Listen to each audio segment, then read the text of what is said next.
They demolished my private bridge at 3 a.m. while I slept, using excavators to rip apart the wooden structure my grandfather built in 1952 to connect our family property across Lake Whitmore. When I confronted HOA President Victoria Sinclair with the splintered remains floating in the water, she smiled and said the bridge violated their new architectural guidelines that somehow didn't exist when I inherited the property 6 months ago. What she didn't know was that my family's deed included riparian rights to control the water flow from the upstream dam, and her precious $10 million resort development sat directly in the floodplain below. The morning started like any other at my lakefront property, with mist rising off the water and birds singing in the cypress trees that had stood here since before my grandfather bought this land. I was pouring coffee in the kitchen when I noticed something wrong through the window. The bridge that connected the two halves of my property across the narrow inlet was gone, not damaged or partially dismantled, but completely obliterated, with only the concrete footings remaining like tombstones, marking where it once stood. I threw on clothes and rushed outside, my boots splashing through morning dew as I reached the shoreline. Pieces of treated lumber floated in the water, some still bearing the carved initials my father had etched when he was 12 years old. The destruction was thorough and deliberate, accomplished with heavy machinery that left deep ruts in the grass leading down to the water's edge. My name is Marcus Thorne, and I'd inherited this 20-acre property from my grandmother 6 months earlier. The land had been in our family for 3 generations, a peaceful retreat where we'd spent countless summers fishing, swimming, and crossing that old wooden bridge dozens of times each day. The bridge wasn't just functional infrastructure. It was a family landmark that connected the main house to the old boathouse and workshop on the opposite shore. The Whitmore Shores Homeowners Association had been circling like vultures since the day I moved in. They'd tried everything to force me into joining their organization, from friendly invitations to increasingly aggressive demands. My property predated their development by 40 years. And I had no legal obligation to join their club of McMansion owners who treated HOA rules like holy scripture. Victoria Sinclair arrived at 9 a.m. sharp, pulling up in her white Mercedes with HOA president vanity plates that probably cost more than most people's monthly salary. She stepped out wearing a cream-colored suit that screamed money and authority, her perfectly styled auburn hair not moving despite the lake breeze. 2 men flanked her like bodyguards, one carrying a clipboard and the other recording everything on his phone. "Mr. Thorne," she said, her voice dripping with false sympathy, "I trust you've noticed the necessary removal of your non-compliant structure. The board voted unanimously that your bridge represented a navigation hazard and violated our architectural standards for waterfront improvements." I stared at the floating debris that used to be my family's bridge. That bridge was built in 1952. Your HOA didn't exist until 2018. How can you enforce rules retroactively on property you don't control? She produced a document from her designer handbag, holding it like a weapon. "Actually, according to our expanded jurisdiction guidelines approved last month, any structure visible from HOA common areas falls under our aesthetic oversight. Your bridge was clearly visible from our marina, making it subject to our architectural review committee. That's not how property law works," I said, fighting to keep my voice level. "You destroyed private property without notice, without a court order, without any legal authority whatsoever." Victoria's smile could have frozen hell. "I think you'll find our legal team has thoroughly reviewed all relevant statutes.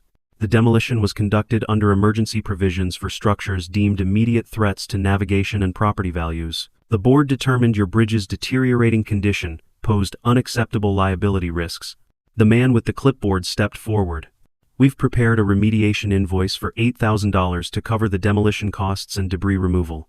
Payment is due within 30 days to avoid additional penalties and interest charges." I looked between them, incredulous. "You destroyed my property, and now you want me to pay for it? Community standards must be maintained," Victoria said, examining her manicured nails.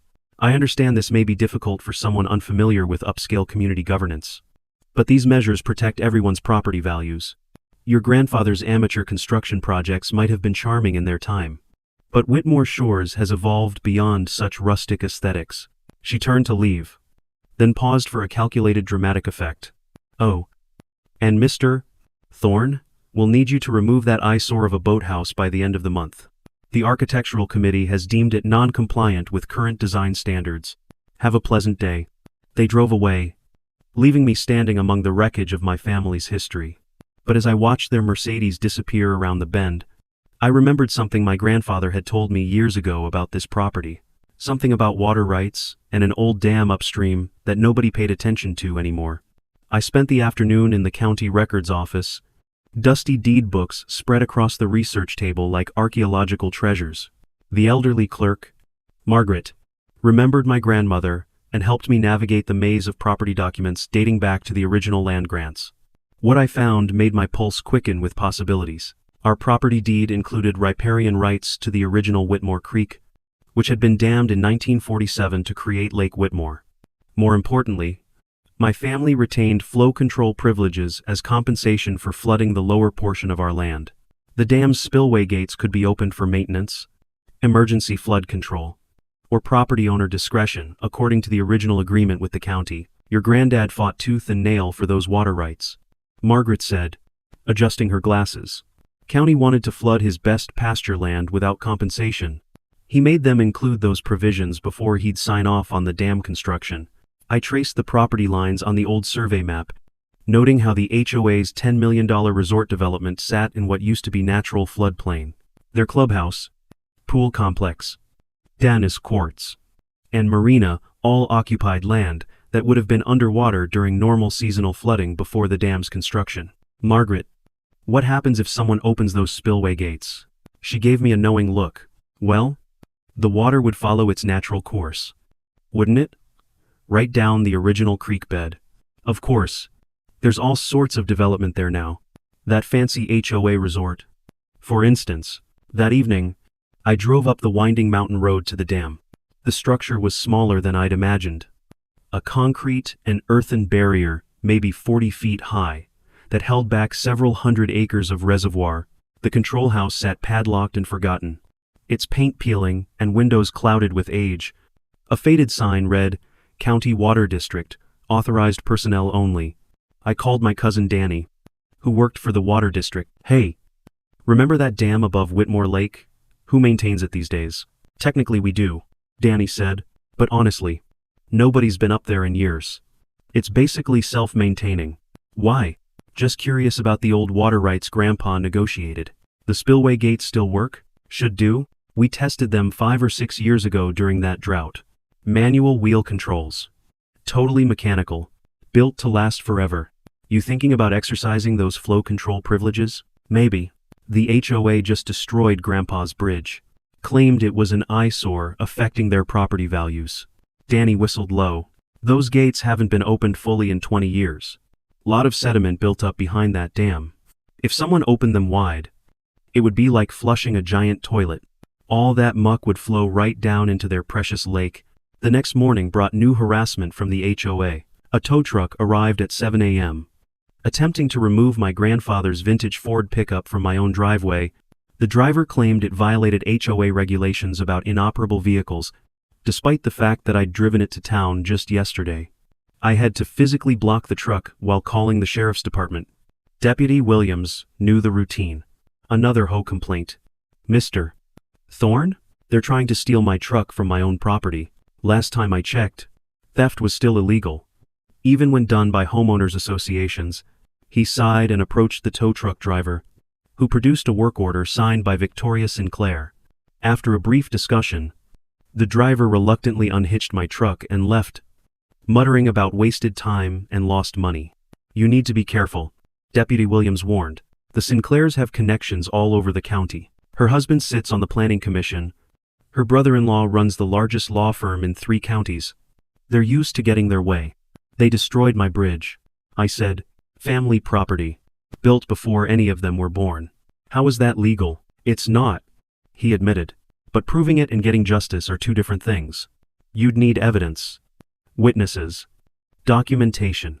Even then, it could take years in court while they bury you in legal fees. That afternoon, I installed security cameras around my property, hidden in birdhouses and tree hollows where the HOA couldn't spot them. If they wanted to play dirty, I'd at least document their tactics. The cameras connected to a cloud storage system that uploaded continuously, creating an undeletable record of their harassment. Victoria didn't waste time escalating. The next day, I woke to find HOA violation notices plastered across my front door. According to their citations, my grass was a quarter-inch too tall. My mailbox was the wrong shade of black. My American flag was displayed improperly. And my boat dock exceeded maximum allowable square footage. Each violation carried a $200 fine, with daily penalties for non-compliance. I was photographing the notices when Victoria arrived with her full entourage. This time she'd brought what looked like an entire committee, 6 people in business attire, carrying tablets and measuring devices like they were conducting a military operation. "Mr. Thorne," she announced loudly enough for her assistant to capture on video, "we're conducting a comprehensive compliance inspection of your property.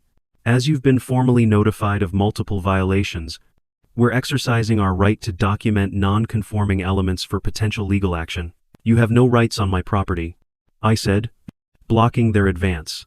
"I'm not a member of your HOA. Your rules don't apply here." She smiled that predatory smile again. "Actually, our expanded enforcement zone includes all properties with visual impact on HOA common areas. Your non-compliance affects our members' property values and quality of life. We have every right to ensure community standards are maintained. Get off my property. Now." Such hostility, Victoria said to her camera-wielding assistant. "We're simply trying to maintain neighborhood standards." And Mr. Thorne responds with threats and aggression. This is exactly why enforcement action is necessary. They spent an hour walking the perimeter of my property, photographing everything from my grandmother's garden shed to the rope swing hanging from the old oak tree. Each item earned dramatic commentary about code violations and safety hazards, all carefully recorded for what I assumed would be edited into propaganda for their next board meeting. That evening, I found myself at the dam again, this time with bolt cutters and a headlamp. The padlock was rusty but yielded easily, and the control house door creaked open on hinges that hadn't moved in years. Inside, industrial wheels connected to massive gear mechanisms that controlled the spillway gates. Everything was covered in dust and cobwebs, but the mechanical systems looked solid. A metal placard on the wall showed operating instructions, warning that gates should be opened gradually to prevent downstream flooding. Maximum discharge rates were listed alongside dire warnings about notification procedures and emergency protocols, but nothing specified that property owners with water rights couldn't exercise their privileges. I turned one wheel experimentally, feeling the mechanism engage with a grinding protest of metal on metal. Through the dirty window, I could see one of the spillway gates crack open slightly, releasing a small stream of water down the old creek channel. I quickly closed it, but not before noting how the water immediately found its path toward the lake below. My phone rang as I drove home. Danny's voice was amused. "Water district sensors just showed a blip in the dam discharge. You wouldn't know anything about that, would you? Just checking if Grandpa's water rights were still valid." "They are. Legally. You can request gate operations for property maintenance. Course. You're supposed to file paperwork first. Give downstream notice. Coordinate with emergency services. Could take months to get approval. And if there was an emergency, say, invasive species control or sediment management?" Danny chuckled. "Well, emergency operations can be authorized by property owners with riparian rights. That's actually in the original agreement. Your granddad was thorough. How much notice for emergency operations?"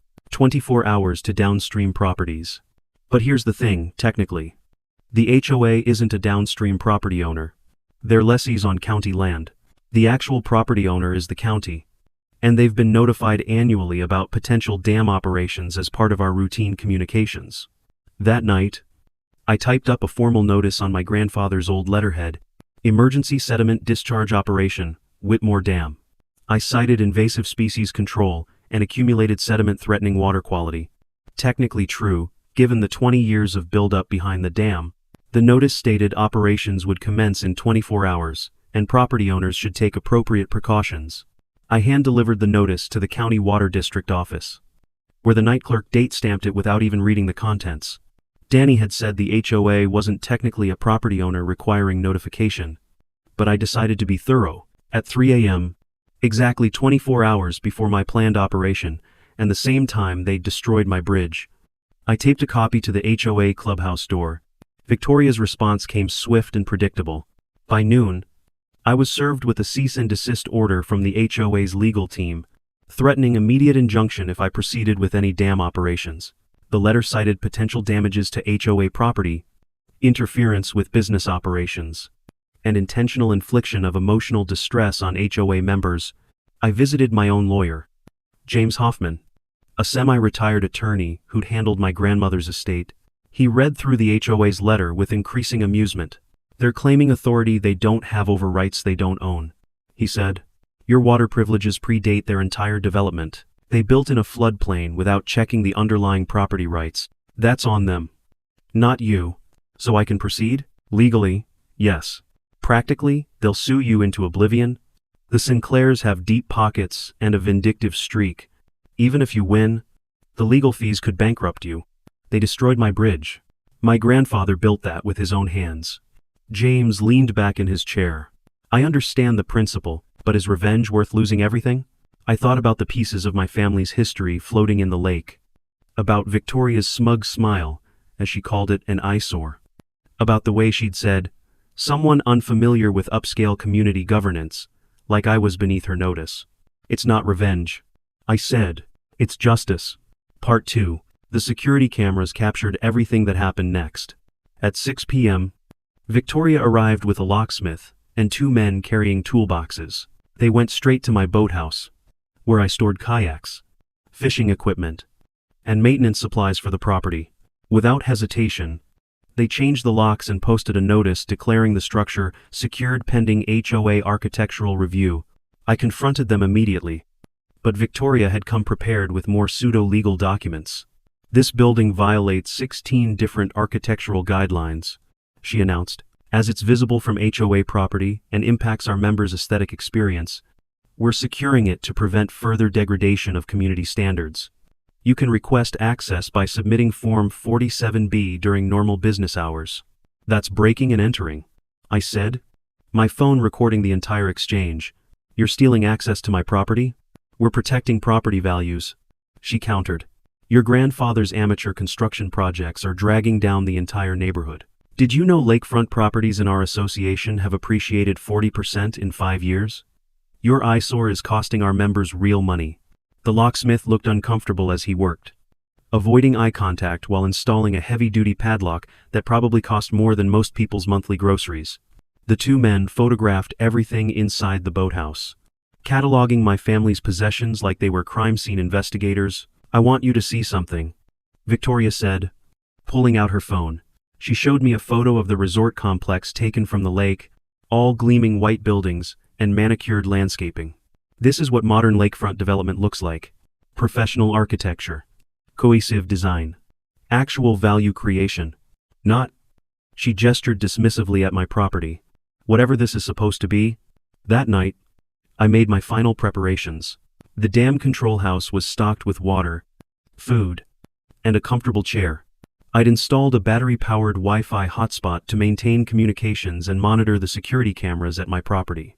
Most importantly, I'd thoroughly documented the water rights, the 24-hour notice, and every piece of harassment from the HOA. At exactly 3 a.m., 24 hours after posting notice, and the same time they'd demolished my bridge, I began opening the spillway gates. The wheels turned easier now. Lubricated during my earlier visit, Gate 1 opened smoothly, releasing a torrent of water into the spillway channel. The sound was incredible, a rushing roar that hadn't been heard in 20 years. Gate 2 followed. Then Gate 3. I opened them in sequence, following the manual's guidelines for controlled discharge. Through the dirty window, I watched the water surge down the concrete spillway before spreading into the original creek bed. 20 years of sediment came with it, dark and thick, like chocolate milk, carrying the accumulated runoff from hundreds of acres of watershed. My phone buzzed with alerts from the security cameras. The water was already reaching the lower portions of my property, flowing exactly as the old maps had predicted. It spread across the natural floodplain, finding its level as water always does, reclaiming territory that had been dry for 2 decades. By 4 a.m., the first HOA residents started calling emergency services. The resort's lower parking lot was underwater, luxury cars floating like bath toys. The tennis courts had become swimming pools. their perfect surfaces submerged under feet of muddy water. The marina docks strained against their anchors as the water level rose far beyond normal fluctuations. I stayed at the dam, monitoring the discharge rate and ensuring everything remained within safe parameters. This wasn't about causing danger, just restoring natural water flow that had been artificially restricted. The gates were designed for exactly this purpose, even if they hadn't been used in decades. Victoria's call came at 5:30 a.m., her voice shrill with panic. "What have you done? The entire resort is flooding. You're destroying millions of dollars in property." "I'm conducting emergency sediment discharge as noticed," I replied calmly. The accumulated buildup posed a threat to water quality and downstream habitats. Property owners were properly notified according to riparian rights established in 1947. "I'll sue you for everything you have. This is intentional destruction of property, terrorism. You should have checked the floodplain maps before building," I said. "Also, you might want to move your Mercedes. The parking lot cameras show it's about to float into the lake." The sheriff arrived at the dam by 7 a.m., along with county water district officials and what looked like half the emergency services in the county. Sheriff Rodriguez approached carefully, probably unsure whether he was dealing with a madman or someone exercising legitimate rights. "Mr. Thorne, I need you to step away from those controls." I handed him a folder containing all my documentation. "Sheriff, I'm conducting emergency maintenance under riparian rights, granted to my family in 1947. Here's the deed, the water rights agreement, the 24-hour notice filed with the county, and documentation of urgent sediment buildup threatening water quality." He reviewed the papers while water continued thundering through the spillway. "This looks actually legitimate. But you've flooded the entire HOA resort complex. They're claiming $20 million in damages. They built in a natural floodplain below a dam." I said, "My family's water rights predate their development by 70 years. They can claim whatever they want. But physics doesn't care about HOA regulations." Danny from the water district confirmed the legitimacy of my operation, though he kept shaking his head at the audacity. Technically, he's right. These gates should be operated periodically to prevent dangerous sediment buildup. We've been negligent in maintaining proper discharge schedules. By noon, the water had reached its natural level, spreading across the flood plain exactly as nature intended. The HOA's $10 million resort was partially submerged, with the clubhouse standing like an island in a muddy sea. The pool complex was completely underwater, its carefully maintained chemistry now mixed with lake sediment and whatever else had accumulated behind the dam. News crews arrived as the water slowly receded, leaving behind a layer of mud and debris that would take months to clean. The footage was spectacular, too. Luxury facilities transformed into a swamp, security cameras showing the water's inexorable advance, and Victoria Sinclair standing in designer heels, trying to explain how this disaster was somehow my fault. The legal battle began immediately. The HOA filed for emergency injunctions, claiming I'd deliberately flooded their property in retaliation for code enforcement. Their lawyers painted me as a vengeful property owner who'd weaponized water rights to destroy a valuable community asset. My response was simple and documented. I filed counterclaims for destruction of property regarding the bridge, breaking and entering for the boathouse incident, and harassment for the dozens of false violations. Every security video, every fraudulent notice, every attempted towing became evidence of a pattern of intimidation designed to force me off ancestral property. James Hoffman emerged from semi-retirement with renewed vigor, apparently energized by the complexity of water rights law. "They built in a floodplain," he repeated like a mantra during depositions. "Every survey, every geological report, every historical document shows this land flooded regularly before the dam. They ignored natural water patterns at their own risk." The discovery process revealed even more damaging information about the HOA's practices. Victoria had systematically targeted older property owners, using harassment and legal threats to force them to sell below market value.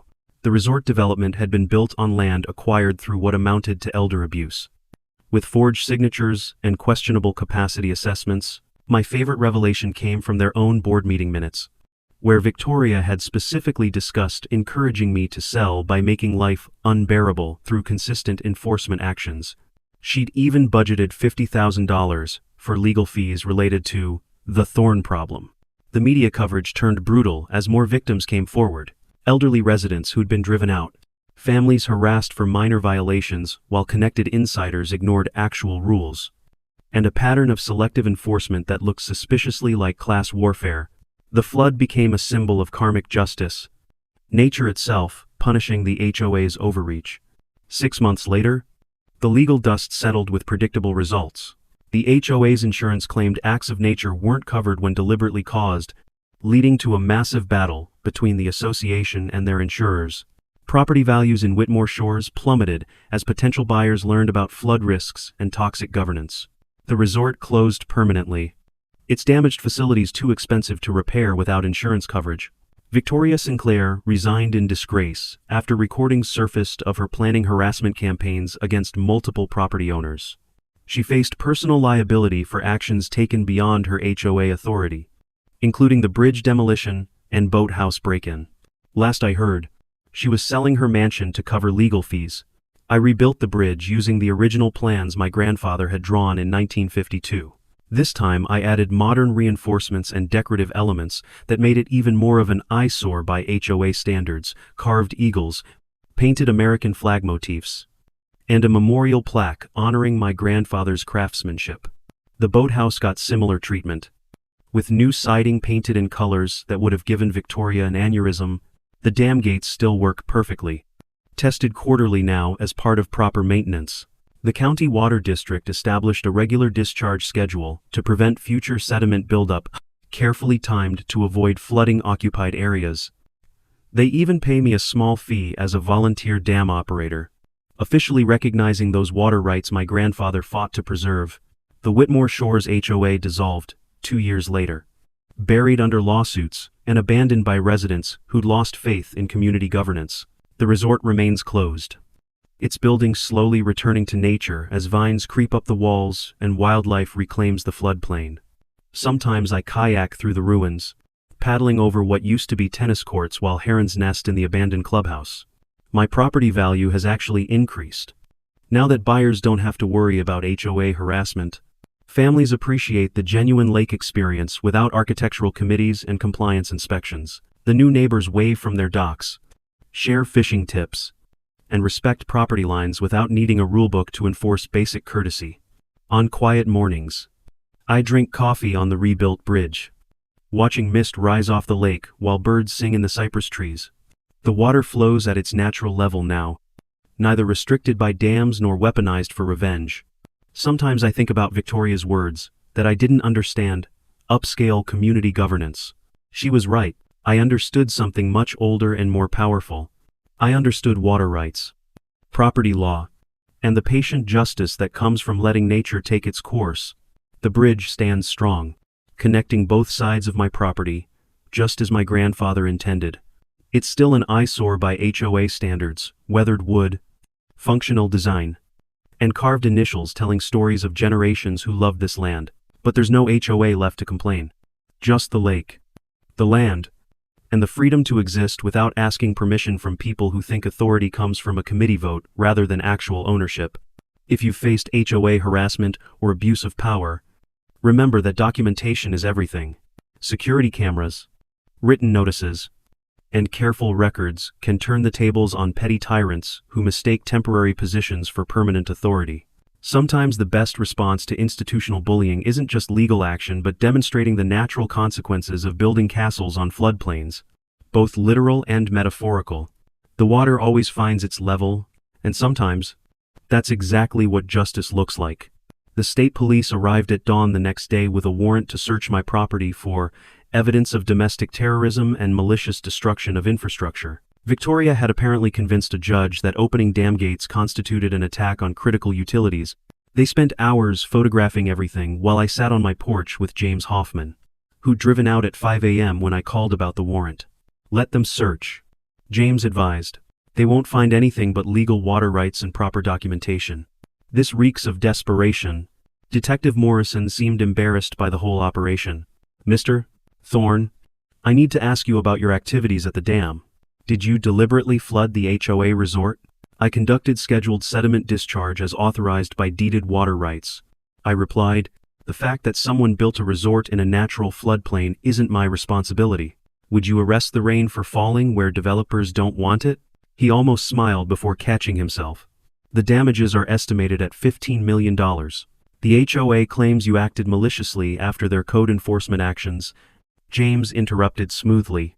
My client exercised legal rights that predate the HOA's existence. If they failed to research flood risks before building, that's negligence on their part, not malice on his. We have documentation going back to 1947 clearly establishing these water privileges. The search found nothing but frustrated officers and muddy boots. As they prepared to leave, Detective Morrison pulled me aside. Off the record, my grandfather lost his farm to an HOA 20 years ago. Same tactics, harassment, fines, forced sale. Sometimes karma takes interesting forms. The legal escalation continued for weeks. The HOA hired Patterson, St. Clair Associates, the most expensive firm in the state and, coincidentally, owned by Victoria's brother-in-law. They filed civil suits claiming everything from intentional infliction of emotional distress to racketeering, apparently believing that throwing enough legal theories at the wall might make something stick. Our response was methodical and devastating. James had recruited 2 young attorneys, Sarah Chen and Michael Rodriguez. Both eager to take on established power structures, they dissected every HOA action with surgical precision, finding violations of state law, federal housing regulations, and basic civil rights. Look at this, Sarah said during one strategy session, highlighting meeting minutes from 2 years ago. They specifically discussed targeting elderly homeowners with escalating fines to force sales. That's a pattern of elder abuse and fraudulent taking. Michael added another folder to our growing evidence pile. I found 17 cases of selective enforcement based on race and income level. White residents with connections got warnings for major violations, while minority homeowners got maximum fines for grass height. That's federal civil rights territory. The smoking gun came from an unexpected source. Bradley Hutchins, the HOA's former treasurer, contacted us after his own mother became a victim of Victoria's tactics. He arrived at my property one evening with boxes of financial records dating back 5 years. She's been embezzling, Bradley said simply. Construction kickbacks, padded contracts, phantom maintenance fees. The resort project alone had $2 million in overcharges that went directly to her accounts. We spent all night reviewing documents that painted a picture of systematic corruption. Victoria had treated the HOA like a personal piggy bank, using intimidation tactics to silence anyone who questioned expenses. The bridge demolition had been paid for with HOA funds, but performed by her cousin's company at triple the normal rate. This changes everything, James said, eyes gleaming. Kriminalfrau Supercils, civil property disputes. Time to involve the district attorney. The news coverage intensified as our evidence became public through court filings. Channel 9 ran a week-long investigative series titled Drowning in Corruption that featured interviews with dozens of HOA victims, elderly residents who'd lost homes, families driven out by harassment, and businesses destroyed by arbitrary enforcement, all told similar stories of Victoria's reign of terror. My favorite interview was with Ethel Morrison, an 80-year-old widow who'd been fined $10,000 for a bird feeder that attracted non-approved wildlife. That young woman called my cardinals a neighborhood nuisance, Ethel said, clutching a photo of her late husband. He built that feeder 40 years ago. She made me take it down or lose my house. What kind of person threatens an old woman over birds? Public opinion turned decisively against the HOA. The flooded resort became a symbol of hubris, a monument to what happens when petty authority meets natural consequences. Local teenagers started calling it Lake Karma, posting photos of themselves kayaking through the submerged tennis courts. Victoria's response was predictably tone-deaf. She held a press conference at the damaged clubhouse, standing ankle-deep in mud, while declaring herself the victim of a coordinated attack on community values. Her speech might have been more effective if a frog hadn't chosen that moment to leap onto her shoulder, causing her to shriek and fall backward into the sludge. The video went viral within hours. The criminal investigation moved quickly once the FBI got involved, apparently embezzling over $2 million and using it for interstate commerce made it a federal case. They raided Victoria's home at 6 a.m. on a Tuesday, carrying out boxes of evidence while news helicopters circled overhead. The arrest warrant listed 47 charges including wire fraud, embezzlement, extortion, and criminal conspiracy. Her mugshot showed a very different Victoria than the polished HOA president. No power suit, no perfect hair. Just a scared woman facing decades in federal prison. Other board members scrambled to distance themselves from the scandal. Roger Whitman, the vice president, claimed complete ignorance despite having signed hundreds of fraudulent documents. Patricia Henderson, secretary, suddenly remembered urgent business overseas and disappeared before investigators could question her. The community meeting that night was packed beyond capacity. Residents who'd never attended before showed up to witness the HOA's implosion. The remaining board members sat at a folding table like defendants awaiting execution. Their usual arrogance replaced by visible fear.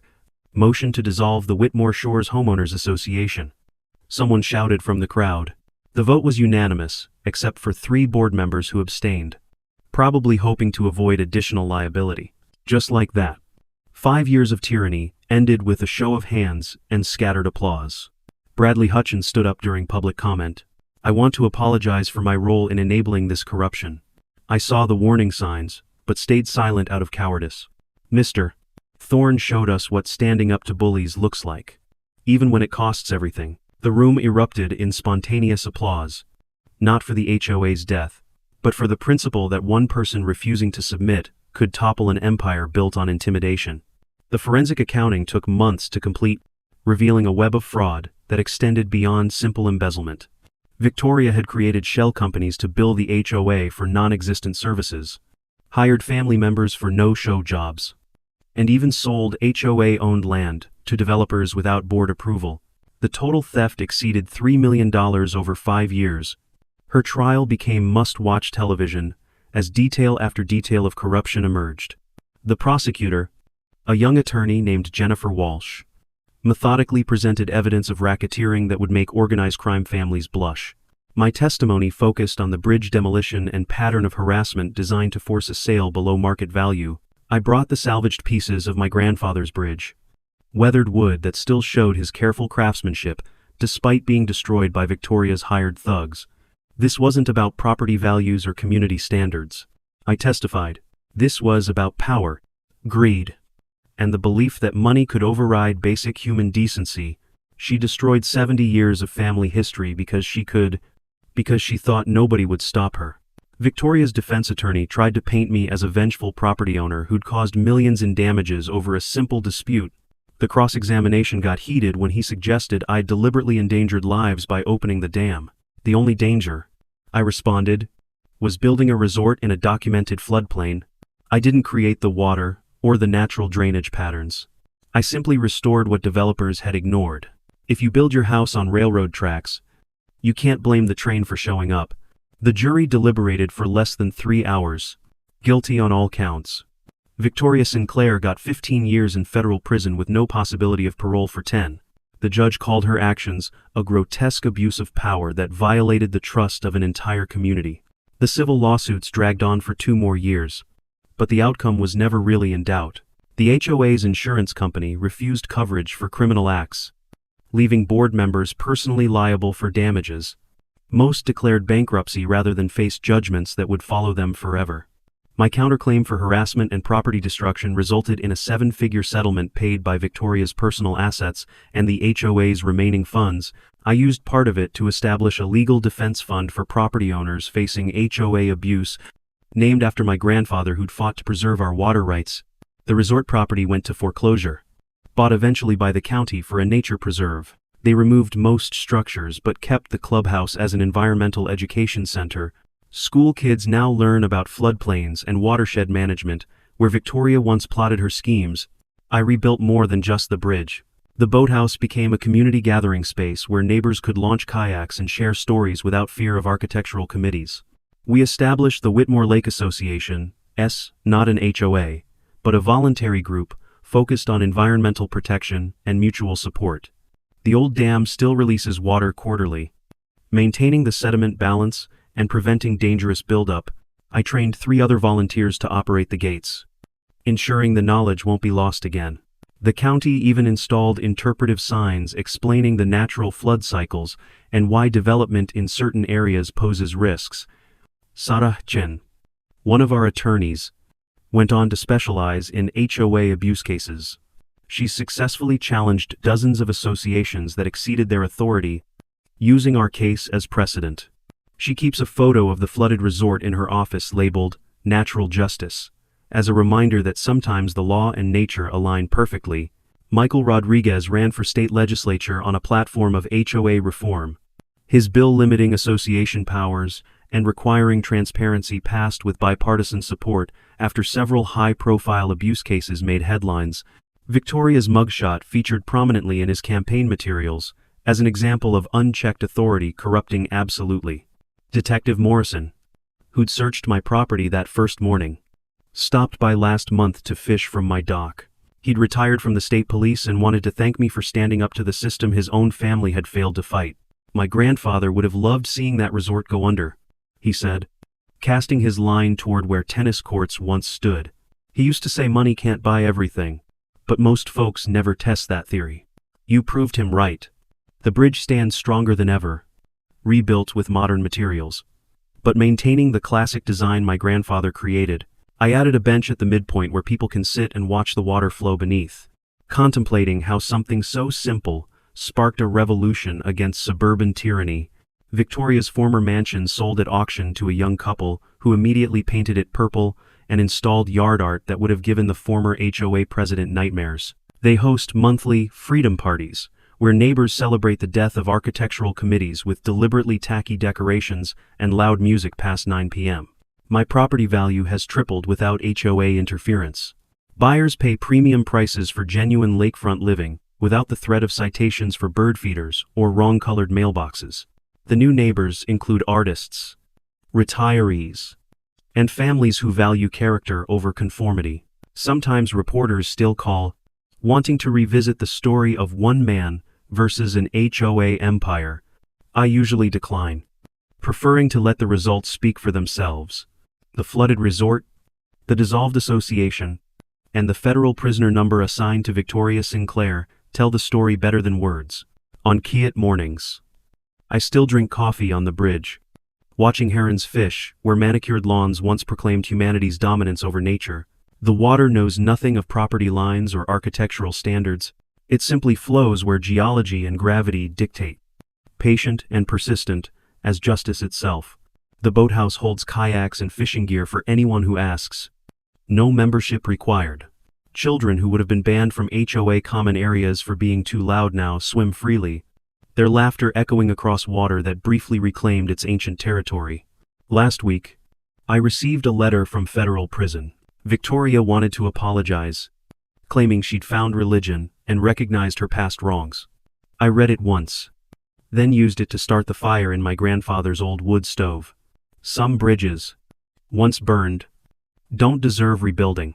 The real monument to this victory isn't the rebuilt bridge or the legal precedents or even the environmental preserve where a resort once stood. It's the principle that property rights matter, that bullies can be stopped, and that sometimes opening floodgates is exactly what justice requires. Every quarter, when we open the dam gates for maintenance, locals gather to watch the water surge through channels it carved over millennia. They take photos and share stories of HOA abuse survived or avoided. The rushing water sounds like applause, nature's standing ovation for those who refuse to submit to petty tyranny. My grandfather would be proud. He fought for these water rights, sensing that someday they'd matter for more than irrigation or fishing. He couldn't have imagined his bridge would spark a revolution, or that water would wash away corruption as efficiently as it erodes stone. But he knew that principles preserved through generations gain power over time, like rivers cutting through bedrock. The bridge connects more than two banks now. It links past and present, individual rights and community responsibility. The patience of water and the persistence of justice. People drive from neighboring counties just to walk across it, to stand where one man said no to an empire built on intimidation. If you face similar abuse, remember that documentation, determination, and sometimes natural forces can combine to restore balance. Property rights aren't just about ownership, but about the freedom to exist without committee approval. Sometimes the best response to those who exceed their authority is to remind them that nature recognizes no HOA jurisdiction, and water always finds its level. The lake reflects sunset colors as I close this chapter, peaceful in its victory over those who thought they could control it with rules and regulations. Tomorrow will bring new challenges. But tonight the water flows freely. The bridge stands proudly. And somewhere in federal prison, a former HOA president contemplates the cost of confusing power with authority. Justice, like water, is patient but inexorable. And sometimes, if you're very lucky, you get to open the gates and watch it flow. The last HOA board member to face trial, Patricia Henderson, had fled to Costa Rica but was eventually extradited. Her testimony revealed even more corruption, including plans to force out every non-HOA property through escalating harassment until the association controlled the entire lakefront. My resistance had disrupted a scheme years in the making. Property values around Lake Whitmore had actually increased post-HOA, disproving the association's claims that strict architectural standards were necessary for maintaining worth. Buyers paid more for freedom than they ever had for conformity. Real estate agents now advertised no-ho as a premium feature rather than a liability. The Water District officially named me honorary dam keeper with a ceremony at the control house. They presented a bronze plaque that now hangs next to my grandfather's photo, recognizing both our contributions to watershed management. Danny joked that I'd done more for sediment control in one night than they'd accomplished in 20 years. On this final morning at the bridge, I watched the sun rise over Lake Whitmore, while an osprey circled overhead, hunting in waters that run true to their ancient course. The metaphor wasn't lost on me. Predators still existed. But the environment had changed to favor natural law over artificial rules. My phone rang with another reporter seeking comments on proposed federal legislation to limit HOA powers. I declined as usual, preferring action to interviews.